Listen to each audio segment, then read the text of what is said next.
নমস্কার সবাইকে, সবাই কেমন আছো? আশা করছি ভালো আছো। আজকের রেসিপি হলো এঁচোড় চিংড়ির হলো কোফতা মালাইকারি বা কোফতা কোরমা বলতে পারো, কিন্তু আজকের রেসিপিটা হলো একটু যদি খাটনি করো না হেভি টেস্টি হবে এর ফল। তো চলো শুরু করা যাক। প্রথমে এঁচোড়টাকে ভালো করে ধুয়ে নুন হলুদ দিয়ে সিটি মেরে নেবে, ঠিক আছে? 2 বা 3টে সিটিতেও ভালো গলে যায়। যাওয়ার পর সেটাকে না ভালো ম্যাশার দিয়ে বা তুমি কাঁটা চামচ দিয়ে ভালো করে সেটাকে ছাড়িয়ে নেবে।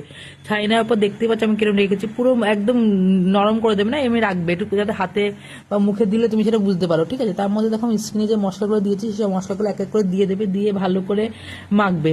প্রথমে অল্প বেসন দিয়ে মাখবে, তারপর দরকার পড়লে বেসন দেবে, আর বেশি বেসন দেবে না, বেসন বেসন টেস্ট করে, বুঝেছো?